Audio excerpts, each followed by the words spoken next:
Hello दोस्तों, मैं सरला Yadav SY Hindi platform पर एक बार फिर से आप सभी का हार्दिक अभिनंदन करती हूं।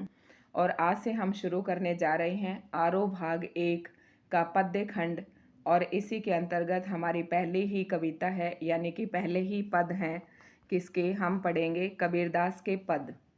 तो आरोह भाग 1 का पहला ही जो पाठ है या हमारे जो सिलेबस में दिया गया है, जो पहले ही पद हैं वो कबीरदास जी के हैं। और आज हम कबीरदास जी के ही पद पढ़ेंगे इस वीडियो में, जो कि आपके हर एग्ज़ाम के लिए इम्पोर्टेंट रहने वाले हैं, क्योंकि कबीरदास जी का आपसे हर जगह इनकी रचनाएं भी पूछी जाती हैं और काफ़ी क्वेश्चंस यहाँ से बन जाते हैं, चाहे वो 10th-12th हो, चाहे एस्टेट हो, DSSB, KVS। और अभी जो आपका HPSC का जो सब्जेक्टिव पेपर होने वाला है उसके लिए तो ये बहुत ही इम्पोर्टेंट है। तो वीडियो को आप ध्यान से देखें और अपने नोट्स बनाते रहें। अब हम शुरू करते हैं कबीर के पद। दोस्तों, अगर आपको वीडियो पसंद आ रही हो तो लाइक, शेयर एंड सब्सक्राइब करना ना भूलें। और आपका जो एक सब्सक्राइब जब आप करते हैं तो मुझे नेक्स्ट वीडियो बनाने के लिए मोटिवेट करता है।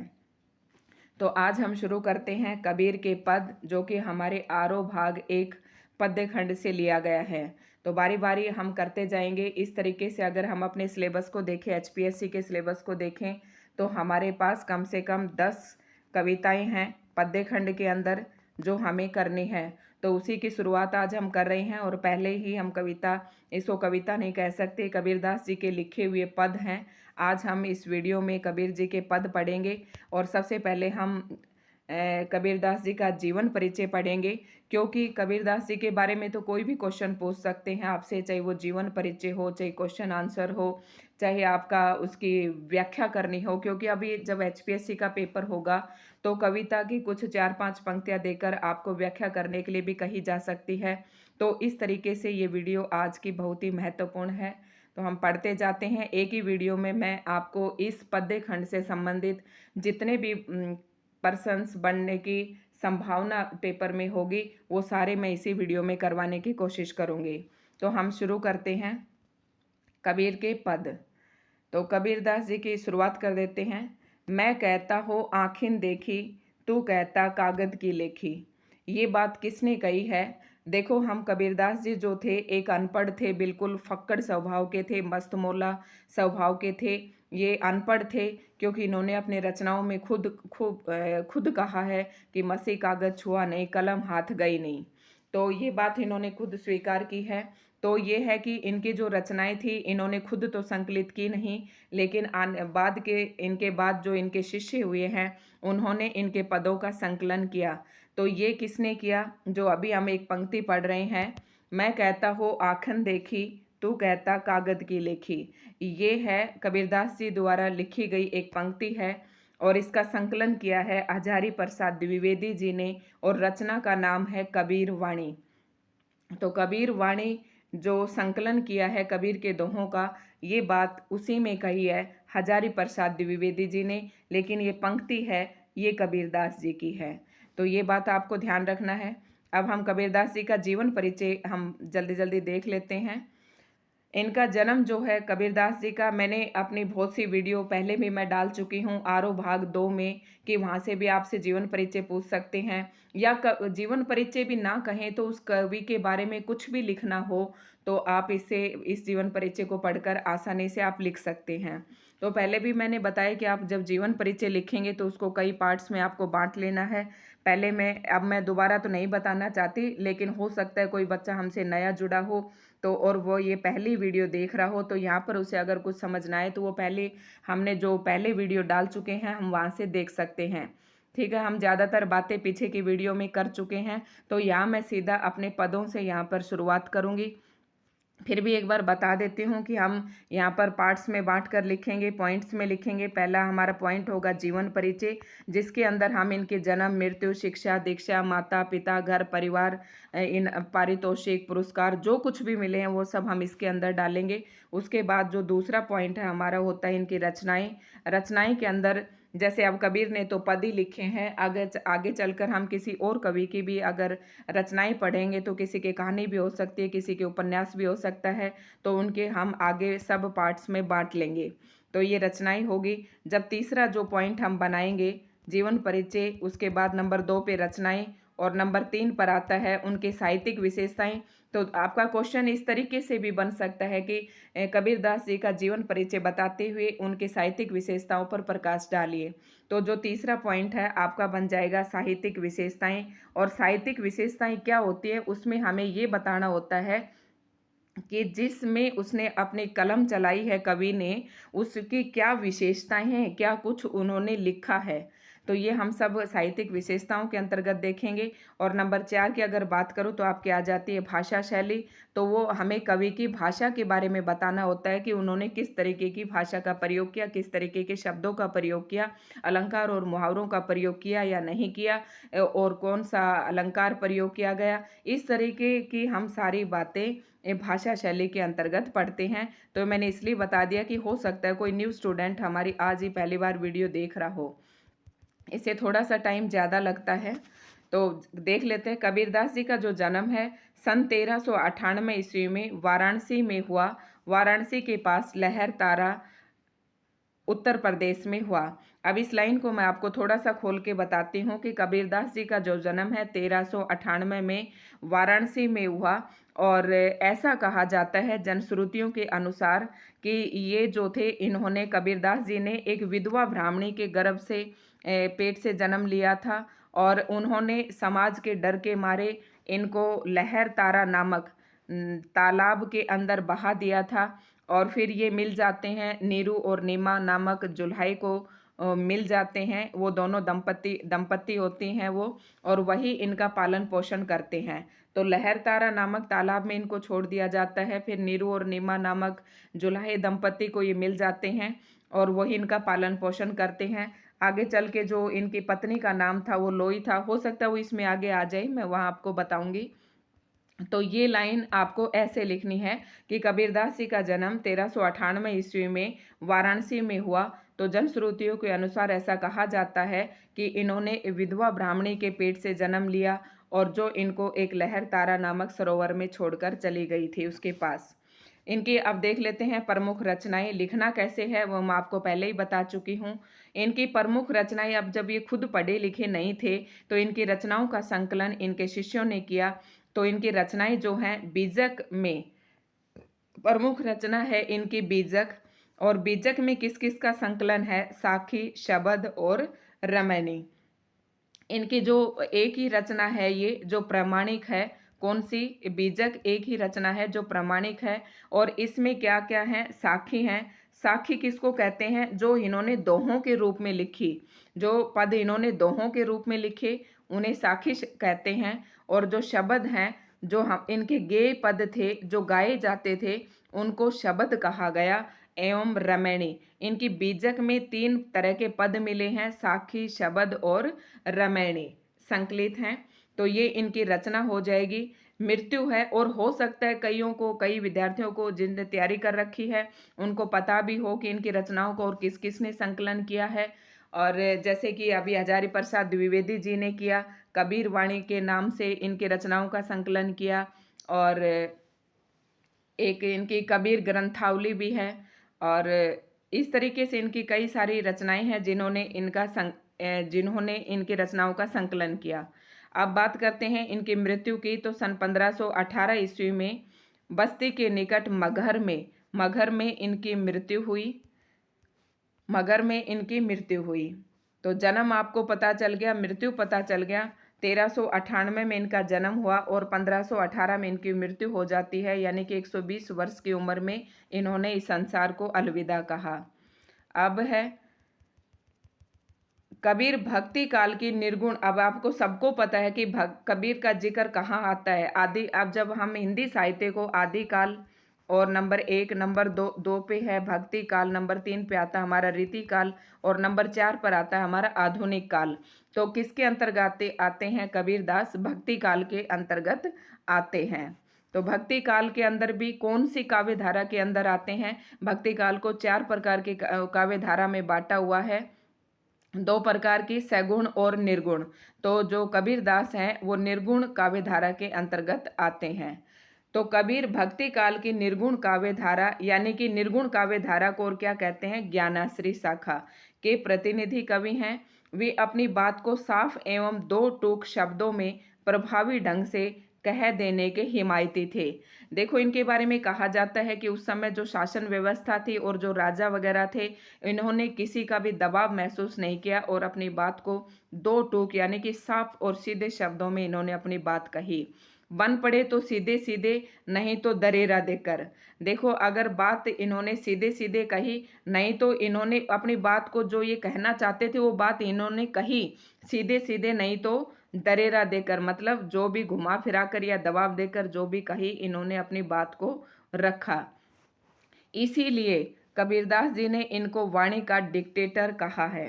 कबीरदास जी ने इनको वाणी का डिक्टेटर क्यों कहा? कि जैसे एक विद्वान जो होता है, जिसको काफ़ी ज्ञान होता है, उसी की तरीके की इन्होंने रचनाएं लिखी हैं, जबकि ये अपने आप को अनपढ़ कहते हैं। तो इनके इस स्वभाव को देखकर हजारी प्रसाद द्विवेदी जी ने इन्हें वाणी का डिक्टेटर कहा। कबीर के जीवन के बारे में अनेक किंवदंतियां प्रचलित हैं। उन्होंने अपनी विभिन्न कविताओं में खुद को काशी का जुलाहा कहा है। कभी अभी मैंने बताया था कि जुलाहा क्यों कहा है, क्योंकि जुलाहा जो दंपति थी, उन्होंने इनका पालन पोषण किया था। कबीर के विधिवत साक्षर होने का कोई प्रमाण नहीं मिलता। विधिवत साक्षर का मतलब है कि ये कभी किसी विद्यालय जाकर इन्होंने पढ़ाई नहीं की।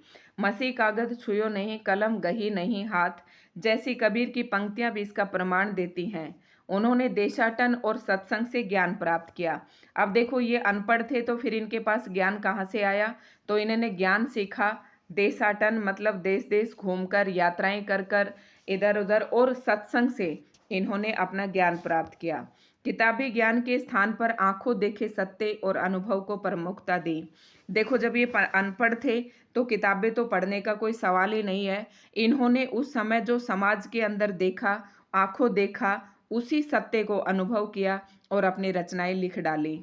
उनकी रचनाओं में नाथों, सिद्धों और सूफी संतों की बातों का प्रभाव मिलता है। ये बात जब मैंने आपको आदिकाल करवाया था, तब भी बताया था कि नाथों का जो प्रभाव है सबसे ज़्यादा और किस पर मिलता है? संत कवियों पर देखने को मिलता है। ये मैंने आपको आदिकाल की वीडियो, अगर किसी बच्चे ने नहीं देखी है तो हमारी प्लेलिस्ट में जाकर देख सकते हैं। मैंने पूरा आदिकाल संपूर्ण करवाई दिया है, बस उसके कुछ ऑब्जेक्टिव क्वेश्चंस करवाने रहते हैं। वे कर्मकांड और वेद विचार के विरोधी थे। देखो, इस संसार में जो लोग भी कहते हैं कि हम धर्मी हैं, मंदिर जाते हैं, पूजा करते हैं, इन सब कर्म कांडों के ये विरोधी थे तथा जाति भेद, वर्ण भेद और संप्रदाय भेद के स्थान पर, देखो जाति भेद कहते हैं ना, कोई चमार, कोई अहीर, कोई इस तरीके से, तो इन्होंने ये जाति भेद को बिल्कुल व्यर्थ मानते थे। वर्ण भेद, जैसे ब्राह्मण, वैश्य, शूद्र, संप्रदाय भेद, संप्रदाय में भी हमारा समाज बटा हुआ होता है, इनके स्थान पर, यानी कि जाति, वर्ण और संप्रदाय भेद के स्थान पर प्रेम, सद्भाव और समानता का समर्थन करते थे। इनका मानना था कि सभी जो लोग हैं ईश्वर की संतान है, एक ईश्वर ने सबको बनाया है और एक ही मिट्टी से बनाया है, इसलिए सभी के अंदर समानता है और सब एक ही ईश्वर की संतान है, इसलिए हमें सभी के साथ प्रेम और सद्भाव को बनाए रखना चाहिए। तो ये बातें थी कबीरदास जी की।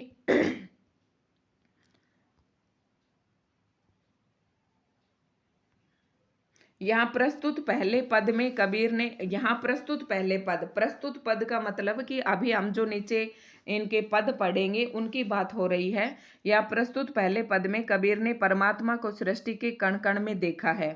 अब हम इसमें बहुत ज़्यादा यहाँ पर टाइम नहीं लगाएंगे, क्योंकि अभी मैं नीचे आपको इनके जो दो पद हैं उनकी व्याख्या भी करवाऊंगी। आप ध्यान से देखते रहिए। ज्योति रूप में स्वीकारा है, कण कण, परमात्मा को सृष्टि के कण कण में देखा है, ज्योति रूप में स्वीकारा है तथा उसकी व्याप्ति चराचर संसार में दिखाई देती है। चराचर मतलब चर और अचर, चर और अचर। ये देखो, और इसमें आपका ये समास बन जाता है द्वंद्व समास। इस तरीके से इन अक्षरों का आप ध्यान रख कर चलना। ऐसे वर्ड्स, जो ऐसे शब्द हैं पेपर में बहुत आते हैं और बहुत कंफ्यूज करते हैं। तो पूरी दुनिया में चर मतलब जो चलते हैं और अचर मतलब जो चलते नहीं हैं। तो यानी कि संसार में आपकी जो निर्जीव और सजीव जो जितनी भी चीज़ें हैं, इनका मानना था कि कबीरदास जी का पूरे चराचर संसार के अंदर परमात्मा कण कण के अंदर विद्यमान है। इसी व्याप्ति को अद्वैत सत्ता के रूप में देखते हुए विभिन्न उदाहरणों के द्वारा रचनात्मक अभिव्यक्ति दी है। मतलब इन्होंने क्या है, अद्वैत का मतलब है कि जो जीव और ब्रह्मा है उसको ये एक ही मानते थे कि जीव के अंदर परमात्मा का ही एक अंश होता है, ये दोनों अलग अलग नहीं है। तो इन्होंने कौन सी सत्ता को स्वीकार किया, नेट वगैरह में और पीजीटी टीजीटी एस्टेट में ये क्वेश्चन खूब पूछा जाता है। अद्वैत सत्ता के रूप में देखते हुए विभिन्न उदाहरणों के द्वारा रचनात्मक अभिव्यक्ति दी है। अब दूसरा पद क्या है, पहले पद में तो इन्होंने क्या माना है कि परमात्मा सृष्टि के कण कण में समाया हुआ है। दूसरे पद में है कबीर ने बाह्य आडंबरों का प्रहार किया है, साथ ही ये भी बताया है कि अधिकांश लोग अपने भीतर की ताकत को न पहचान कर अनजाने में अवास्तविक संसार से रिश्ता बना बैठते हैं और वास्तविक संसार से बेखबर रहते हैं। कबीरदास जी इनका जो ये दूसरा हम पद पढ़ेंगे उनमें ये बताया गया है। दूसरा पद भी मैं आपको यहीं पर दिखा देती हूँ कि ये इनके पद हैं, ये इनके पद हैं। जैसे ये अभी मैंने आपको बताया था कि ये तो है इनका पहला पद, पहले पद के अंदर बताया कि परमात्मा कण कण में व्याप्त है, और दूसरे पद के अंदर इन्होंने बताया है कि संसार में जो भी बाह्य आडंबर पाखंड जो अंधविश्वास फैले हुए हैं उन सब के बारे में इन्होंने ये बताया है। तो हम इस पद की बात कर रहे हैं।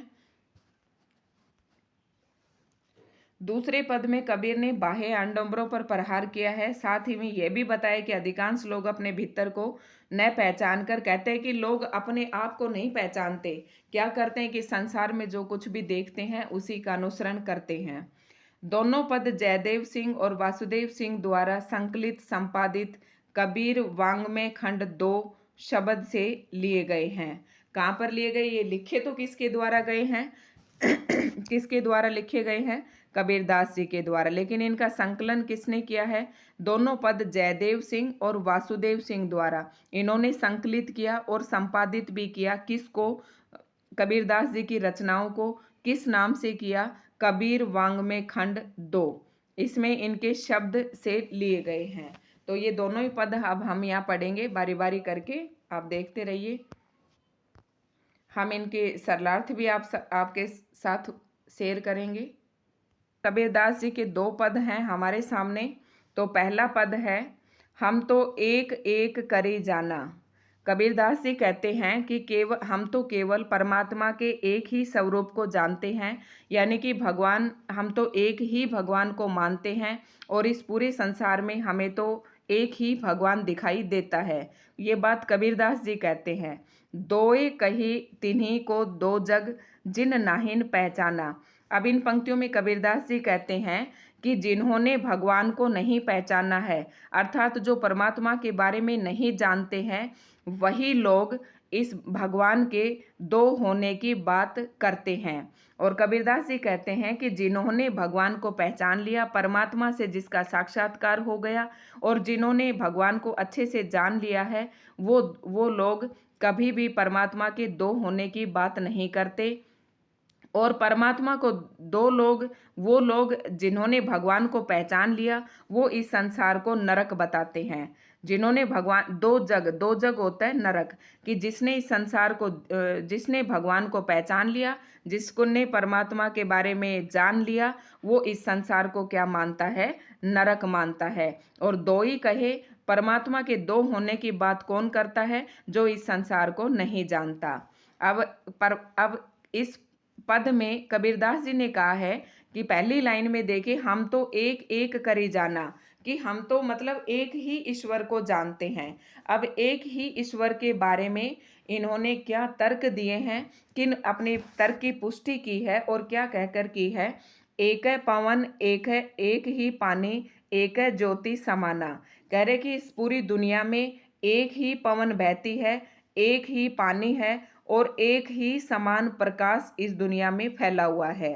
एक खाक गढ़े सब भांडे, एक खाक मतलब एक ही मिट्टी से, एक कोरा साना, कुम्हार जो है एक जगह पर कोरा सानता है और उससे, इस कोरे से, इस मिट्टी से अलग विभिन्न विभिन्न प्रकार के क्या करता है, बर्तनों का निर्माण करता है।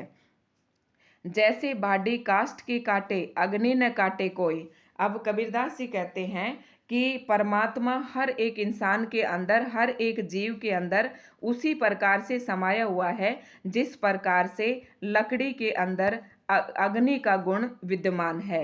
देखो, अब कबीरदास जी कहते हैं कि इस जीव को तो आप काट सकते हैं, लेकिन उसके अंदर जो परमात्मा है, आत्मा है, उसको आप नहीं काट सकते, उसको आप खत्म नहीं कर सकते, क्योंकि जो जीवात्मा है वो अजर और अमर है। तो यही कह रहे, एक खाक गड़े सब भांडे, कह रहे एक एक कोहरा साना, कुम्हार एक जैसी मिट्टी को सान कर उसे विभिन्न प्रकार के बर्तन बनाता है। जैसे बाडी काष्ठ की काटे, बाडी बाडी मतलब बढ़ई, और काष्ठ का मतलब है लकड़ी। जैसे बढ़ई जो है लकड़ी को तो काट सकता है, लेकिन उसके अंदर जो अग्नि का गुण विद्यमान है वो उसे नहीं काट सकता। ये सब तर्क दे रहे हैं कबीरदास जी, किसके संदर्भ में, कि उनका परमात्मा एक है। सब घट अंतरी तू ही व्यापक, धरे स्वरूपे सोई। कह रहा कि हर घट घट के अंदर एक ही परमात्मा समाया हुआ है। उसने विभिन्न भिन्न भिन्न भिन्न बस रूप धारण किए हैं। माया देखी के जगत लुभाना, काहे रे नर गरबाना। और कबीरदास जी ने फिर से व्यंग्य करते हुए कहा है कि इस संसार के लोग जो परमात्मा को नहीं जानते वो माया के बंधन में बंधे हुए रहते हैं, और माया को देखकर ही अपने अंदर घमंड करते हैं कि मेरे पास इतना धन दौलत है, मेरे पास इतना है। कि कबीरदास जी कहते हैं कि माया को देखकर इस संसार के लोग गरबा रहे हैं, अर्थात घमंडी हो रहे हैं, अपना गर्व महसूस करते हैं, माया के बंधन में वो बंध चुके हैं। और कबीरदास जी कहते हैं कि जो लोग माया के बंधन में बंध चुके हैं वो परमात्मा को नहीं पहचान सकते। निर्भय भया कछु नहीं व्यापे, कहे कबीर दीवाना। कबीरदास जी कहते हैं कि जिन्होंने परमात्मा को जान लिया, जिन्होंने भगवान को पहचान लिया, वो इस संसार में निर्भय भया कछु नहीं, निर्भय होकर इस संसार में घूमते हैं। तो ये सब बातें कही हैं कबीरदास जी ने। एक ही परमात्मा कि परमात्मा एक है, उसके संदर्भ में उन्होंने ये उदाहरण दिए हैं, ताकि इनको तो देखकर हम समझ सकें कि संसार में कोई भी चीज़ दो नहीं है, केवल एक ही है, चाहे वो चर हो चाहे अचर हो, हर जीव के अंदर परमात्मा का वास है। तो ये था हमारा पहला पद्यांश, कबीरदास जी का पहला पद। और अब देख लेते हैं हम दूसरा पद, और इसी के साथ हमारा ये खत्म भी हो जाएगा। लेकिन उसके बाद जो कुछ एक अभ्यास के प्रश्न या कुछ एक और प्रश्न जो हमारे सामने बन सकते हैं, हमारे एग्जाम में बन सकते हैं, हम उन क्वेश्चंस पे भी थोड़ी सी चर्चा करेंगे। अगर आपको वीडियो पसंद आई हो तो please like, share and subscribe जरूर करें। अब कबीरदास जी दूसरे पद में क्या कहते हैं, ये पद मैंने आपको बताया था ना, जितनी भी साखी थी उनकी, तो साखियों को क्या कहा है इन्होंने, पद कहा है। तो अब दूसरा पद देख लेते हैं। संतो देखत जग बोराना। कबीरदास जी कहते कि हे संतो देखो, ये जगत बोराना, बोराना मतलब पगला गया है। हे संतो देखो, ये संसार जो है पगला गया है। साच कहो तो मारन धावे। अगर हम सच्ची बात कहते हैं, या जो लोग इस संसार में सच्चाई का साथ देता है, लोग उसको मारने के लिए दौड़ते हैं। झूठे जग पतियाना, और झूठ का चारों तरफ बोलबाला है, अर्थात झूठ में लोग विश्वास रखते हैं। अब कबीरदास जी आगे क्या कहते हैं, नेमी देखा धर्मी देखा, प्रातः करे स्नाना। कबीरदास जी कहते हैं कि हमने ऐसे ऐसे नित्य नियम लेने वाले धर्मात्मा, जो अपने आप को धर्मात्मा कहते हैं, उनको मतलब नेमी और धर्मी देखे हैं, जो सुबह सुबह स्नान करते हैं, आत्म मार पखाने पूजे मतलब पत्थर को पूजते हैं, उनमें कछु नहीं ज्ञाना। कबीरदास जी कहते हैं कि उनके अंदर कुछ भी ज्ञान नहीं है, वो केवल ये सब दिखावा करते हैं। कबीरदास जी कहते हैं कि मैंने संसार में ऐसे ऐसे लोग देखे हैं जो प्रातःकाल स्नान करते हैं, अपना नित्य नियम जिन्होंने ले रखा है उसको पूरा करते हैं, आत्म मार फिर पलाती मार कर बैठते हैं और पत्थर की पूजा करते हैं। कबीरदास जी कहते हैं कि जो ऐसी दिनचर्या जिनकी है, या ऐसे ऐसे जो नियमित धर्मी है, उनको कुछ भी ज्ञान नहीं है, उन्हें नहीं पता कि हम परमात्मा को इस प्रकार से नहीं पा सकते। आगे कबीरदास जी कहते हैं, बहुत तक देखा पीर ओलिया, बहुतक मतलब कह रहे मैंने ऐसे बहुत से पीर औलिया का मतलब है बहुत से संत और धर्मगुरु देखे हैं। मैंने ऐसे बहुत से संत और धर्मगुरु देखे हैं, पढ़े किताब कुराना, जो कुरान को पढ़ते हैं और लोगों को संदेश देते हैं। कै मुरीद तदबीर बतावे, मुरीद का मतलब होता है यहाँ पर शिष्य, और तदबीर का मतलब होता है उपाय। अब कबीरदास जी को उन लोगों से चिंता हो रही है, किन लोगों से, जो मैंने अभी तक आपको बताया कि जो संत और औलिया हैं, जो अपने आप को धर्मगुरु बताते हैं, जो किताबें और कुरान पढ़ते हैं, उन लोगों के बारे में कबीरदास जी को चिंता हो रही है कि वो अपने शिष्यों को क्या उपाय बताएंगे परमात्मा को पाने के लिए, जबकि उनके अंदर कुछ भी ज्ञान नहीं है। उन्हें उनके अंदर स्वयं उन्हें परमात्मा के बारे में कोई ज्ञान नहीं है। आसन मारी डिंब धारी बैठे, आसन मारी मतलब पलाती मारकर बैठते हैं, डिंब धारी, डिंब का मतलब होता है अहंकार और गर्व से भरकर बैठते हैं, मन में बहुत गुमाना, और उनके मन में बहुत गर्व भरा हुआ है। कब मतलब जो लोग प्रातःकाल पूजा पाठ करने के लिए आसन मारकर और गर्व से भरे हुए होकर मंदिर के सामने या मूर्ति के सामने जब बैठते हैं, तो उनके अंदर बहुत गर्व होता है कि हम भगवान की पूजा कर रहे हैं। पीपर पाथर पूजन लागे, कबीरदास जी कहते हैं वो पीपल और पत्थर की पूजा करते हैं, आसन मारकर और अहंकार से भरकर वो क्या करते हैं, पीपर और पत्थर की पूजा करते हैं। तीर्थ गर्व भुलाना, तीर्थों की पूजा करते हैं। टोपी पहरे माला पहरे, टोपी और माला पहनते हैं। छाप तिलक अनुमाना, छाप तिलक लगाते हैं, टोपी पहनते हैं, माला पहनते हैं, और फिर पीपर और पत्थर की पूजा करते हैं। ऐसे लोगों से कबीरदास जी को बहुत दुख हो रहा है कि ये निरन अंधे हैं, जो परमात्मा को नहीं पहचानते। जब जिसका गुरु अंधा है तो वो अपने शिष्य को क्या ही शिक्षा देगा। ऐसे लोगों के बारे में कबीरदास जी चिंतित हैं। साखी शब्द गावत भूले, कबीरदास जी कहते हैं वो साखी और शब्दों को गाना भूल गए हैं। आत्म खबरी न जाना, आत्म खबरी मतलब उन्हें अपने खुद की खबर नहीं है, अर्थात वो अपने आप को नहीं पहचानते हैं। हिंदू कहे मोहि राम प्यारा, कबीरदास जी कहते हैं कि हिंदू अपने राम को प्यारा बताता है, अर्थात अपने आप को राम का भक्त बताता है, और मुस्लिम अपने आप को रहीम का भक्त बताता है। आपस में दो लरी लरी मोए, कबीरदास जी कहते हैं कि दोनों आपस में लड़ लड़ कर मरते हैं धर्म के नाम पर, कि मैं हिंदू हूँ, मैं मुसलमान हूँ, मैं राम भगत हूँ, मैं रहीम भगत हूँ। इस प्रकार से दोनों आपस में लड़ते हैं। मर्म ने का काहू जाना, और कबीरदास जी कहते हैं कि मर्म किसी को नहीं पता, उनमें से दोनों में से कोई एक भी परमात्मा को नहीं जानता है। घर घर मंत्र देत फिरत है, कह रहे कि ये घर घर जाकर मंत्र देते हैं, लोगों को शिक्षित करते हैं, लोगों को धर्म का उपदेश देते हैं। महिमा के अभिमानी, महिमा मतलब वो अपने आप के अंदर ऐसा दंभ भरते हैं कि मैं ही गुरु हूँ, मैं गुरु हूँ, मैं आपको धर्म का उपदेश दूंगा। और फिर क्या करते हैं, घर घर जाकर क्या देते हैं, उपदेश देते हैं। गुरु के सहित सीखे सब बूढ़े, अंत काल पछताना।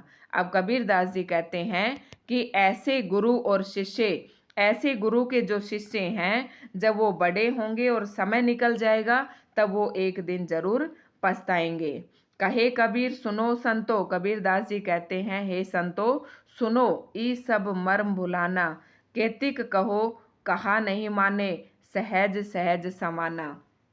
कबीरदास जी कहते हैं कि ऐसे जो लोग हैं संसार में, जो पाखंडी, जो आडंबर, जो कुरान पढ़ते हैं, जो टोपी, जो तिलक छापा और माला पहनते हैं, ऐसे जो पाखंडी लोग हैं, इनको केती कहो कहा न माने, कह रहे इनको चाहे कितना ही समझा लो कि इस तरीके से आप भगवान को प्राप्त नहीं कर सकते हैं। आप परमात्मा को, कबीरदास जी कहते हैं कि हम भगवान को केवल सहज रूप से प्राप्त कर सकते हैं, सहज रूप से परमात्मा को पाया जा सकता है, यानी कि परमात्मा की सहज भक्ति करके ही हम उन्हें प्राप्त कर सकते हैं। और कबीरदास जी जो हैं वो निर्गुण निर्गुण के उपासक हैं। कबीरदास जी जो हैं निर्गुण के उपासक हैं, निर्गुण ईश्वर में विश्वास रखते हैं। ठीक है, वो कबीरदास जी जो है बहुदेववाद और अवतारवाद का खंडन करते हैं। तो ये था हमारा इन दोहों की व्याख्या, पदों की व्याख्या। अब हम देख लेते हैं इनसे बनने वाले क्वेश्चंस। क्वेश्चंस तो देखिए, आपसे क्वेश्चंस किस तरीके से बन सकता है कि अगर आपसे पूछे कि कबीर के दोहों का मुख्य प्रतिपाद्य क्या है, यानी कि कबीर अपने दोहों के माध्यम से क्या कहना चाहते हैं। तो मैं अब आपको एग्जाम ओरिएंटेड बता रही हूँ, ना कि मैं आपको 10वीं 12वीं वाले बच्चों के लिहाज से यहाँ पर आपको प्रश्न उत्तर बता रही हूँ। एक तो बन सकता है कि कबीर के दोहों का मुख्य प्रतिपाद्य क्या है, तो आप बताएंगे। जो अभी आपने कविता का ये पदों का सारांश पढ़ा है, व्याख्या पढ़ी है आपने, तो उसके आधार पर आप लिख सकते हैं कि ये उनके हिसाब से परमात्मा कण कण और घट घट में समाया हुआ है। जो भाई आडंबरों का और आचरण विचारों का हम सहारा लेकर परमात्मा को पाना चाहते हैं, उस प्रकार से हम भगवान को नहीं प्राप्त कर सकते। भगवान को केवल हम सहज भक्ति से पा सकते हैं। तो अभी जो मैंने व्याख्या बताई वो इसके अंतर्गत आ जाएगी। अब आपको लिखना कितना है, आपको लिखना उस हिसाब से है जितने शब्दों में आपसे पूछे और जितने नंबर का आपसे पूछे। अब और इसके एक तो ये क्वेश्चन बन सकता है, नंबर 2 पर आपसे क्वेश्चन बन सकता है कवि परिचय, वो मैं आपको बता चुकी हूँ।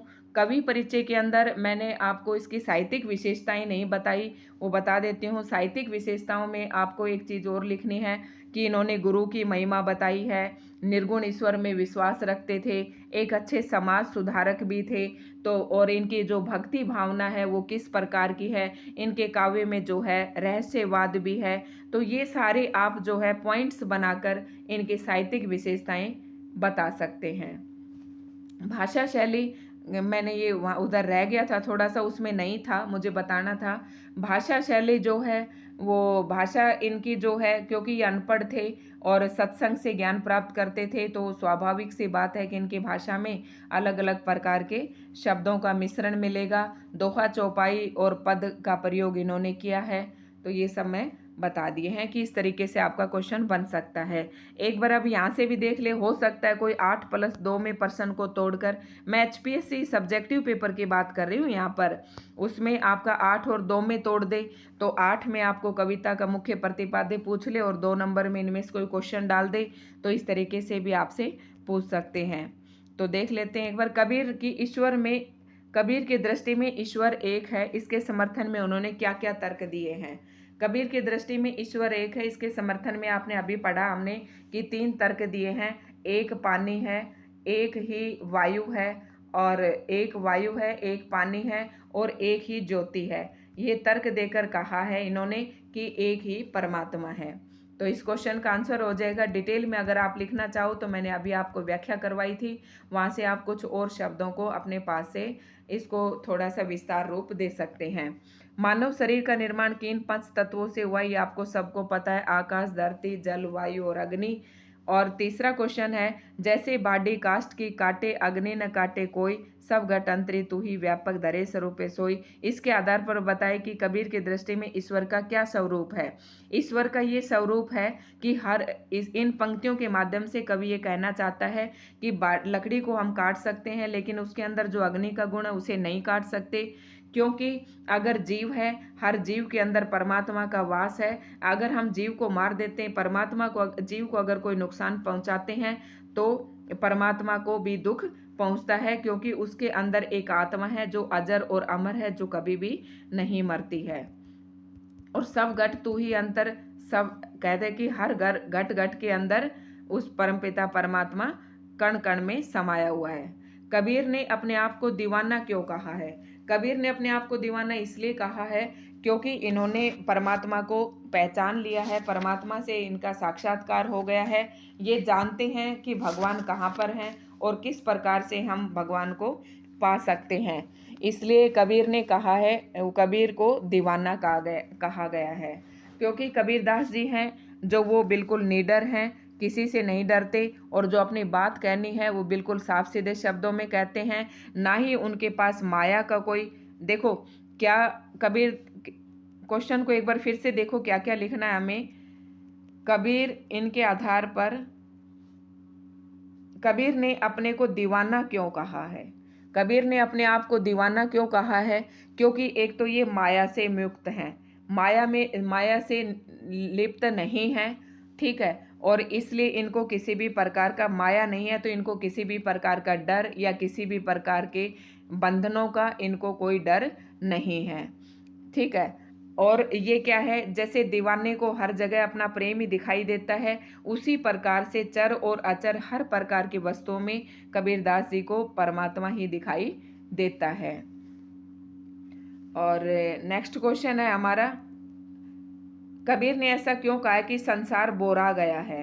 कबीर ने ऐसा इसलिए कहा कि ये संसार पगला गया है, बोरा गया है, क्योंकि संसार को अगर हम सच्चाई से अवगत करना चाहते हैं तो मारने के लिए दौड़ता है और झूठ में लगातार उसका विश्वास बढ़ता जा रहा है। कबीर ने नियम और धर्म का पालन करने वाले लोगों को किन कमियों की ओर संकेत किया है? ये सारे अभी बताए थे ना कि पलाती मार, आसन मार और डिंब भर कर बैठ जाते हैं पूजा करने के लिए, वो सारा था इसके अंदर। जैसे कि अब आप इसको बताओगे कैसे? नियम और धर्म का पालन करने वाले लोग स्नान करके आसन जमा कर बैठ जाते हैं, किंतु उनको अपना आत्मज्ञान न होने के कारण वे पत्थरों और वृक्षों को पूजते रहते हैं और उन्हें ये ज्ञान नहीं है कि ईश्वर कहीं बाहर नहीं, अपितु उनके हृदय के अंदर ही विश्वास। देखो, कबीर ने नियम और धर्म का पालन करने वालों की कमियों, उनकी ये कमियां बताई हैं कि वो परमात्मा को पाने के लिए बाह्य आडंबरों का सहारा लेते हैं, बल्कि कबीरदास जी ये कहते हैं कि वो ये गलती कर जाते हैं कि जो लोग बाहर भगवान को ढूंढते हैं उन्हें ये नहीं पता कि परमात्मा हर प्राणी के अंदर भगवान का वास है। तो ये इन कमियों को कहा है। कबीर के जो नियम हैं,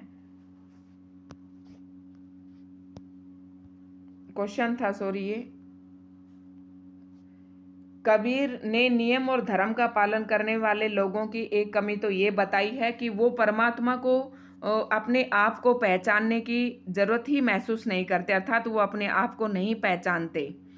अज्ञानी गुरुओं, नेक्स्ट क्वेश्चन है, अज्ञानी गुरुओं की शरण में जाने पर शिष्यों की क्या गति होती है? अभी हमने लास्ट पंक्ति में पढ़ा था कि अंत में वो दोनों ही पछताते हैं। अज्ञानी गुरुओं की शरण में आने पर गुरु के साथ साथ शिष्य भी संसार रूपी सागर में क्या होगा? डूब जाएगा। जब उसका शिष्य डूबेगा, ना गुरु डूबेगा, शिष्य भी डूब जाएगा। जैसे से वो पढ़ेंगे वैसा ही ज्ञान लेंगे, उन्हें मोक्ष की प्राप्ति नहीं होती, वे संसार में भटकते रहते हैं और अंत समय में उन्हें पछताना पड़ता है। लास्ट क्वेश्चन है हमारा, बाह्य आडंबरों की अपेक्षा स्वयं यानी कि आत्म को पहचानने की बात किन पंक्तियों में कही गई है, उन्हें अपने शब्दों में लिखो। तो किन पंक्तियों में कही गई थी? आत्म मार पखाने पूजे, ये आपको मैं बता देती हूँ। इसमें आत्म मार पखाने पूजे, वो आए था ना पीछे कि एक तो इस पंक्ति में है मर्म न काहू जाना, ये रहा, आपस में दो लरी लरी मुए, मर्म न काहू जाना, मतलब उनको अपने आप को उस मर्म का, एक ये रहा आत्म खबरें न जाना, मतलब वो अपने आप को भी नहीं पहचानते। ठीक है। और ये सारी ये पंक्तियां हैं जहाँ पर ये दर्शाया गया है कि बाह्य आडंबरों की अपेक्षा स्वयं को पहचानने की बात कही गई है इन पंक्तियों में, इस पैराग्राफ में यहाँ पर। तो ये मैंने आपको करा दिया था और ये संभावित क्वेश्चंस थे, प्रश्न उत्तर थे जो आपके इसमें बन सकते हैं। तो ये आज हमने एक ही वीडियो में बिल्कुल पूरा करवा दिया है। और कबीरदास जी की अगर हम भाषा की बात करें, क्योंकि व्याख्या भी आपसे पूछ सकता है, तो भाषा पर अगर हम प्रकाश डालें तो इनकी जो भाषा है इसमें कई प्रकार की भाषाओं के, बोलियों के शब्द मिक्स हैं, क्योंकि ये सत्संग में जाकर ज्ञान प्राप्त करते थे। और गे तत्व भी विद्यमान है। गे तत्व यानी कि गाए जा सकते हैं, और आप देखते हो कि रेडियो इसमें टेप रिकॉर्डर में और ये खूब चलाते हो, कबीर दास जी के दोहे सुनने में भी अच्छे लगते हैं। और इन्होंने सहज सरल सीधी भाषा में अपनी बात कही, और ये सब इनकी की थी, काव्य की विशेषताएं थी। तो आज हमने पढ़े ये कबीरदास जी के पद, शायद आपको अच्छे से समझ में आ गए होंगे। तो अगर दोस्तों आपको वीडियो पसंद आए तो लाइक, शेयर एंड सब्सक्राइब करना ना भूलें। HPSC वाले जो स्टूडेंट हैं उनके लिए जो है ये बहुत ही महत्वपूर्ण रहने वाला है, क्योंकि अभी सब्जेक्टिव एग्ज़ाम की डेट तो नहीं आई है, लेकिन डेट अभी 2-4 दिन में शायद आ ही जाए। तो हम यहाँ कोशिश करेंगे कि 8 से 10 दिन के अंदर हम इस पूरे काव्य खंड को यानी कि पद्य खंड को हम पूरा कर लें। आज एक हो गया है हमारा, और बचते हैं अब हमारे बस 9 और बचते हैं। टोटल 10 ही हैं इसमें। पद्य खंड के अंतर्गत 10 ही कविताएं हैं, ठीक है, जिसमें एक हमारा हो चुका है। तो हम जल्दी जल्दी इन्हें निपटाने की कोशिश करेंगे और साथ में आप पढ़ते रहिए दोस्तों, मन लगाकर। वीडियो अगर पसंद आए तो सब्सक्राइब ज़रूर करना। धन्यवाद।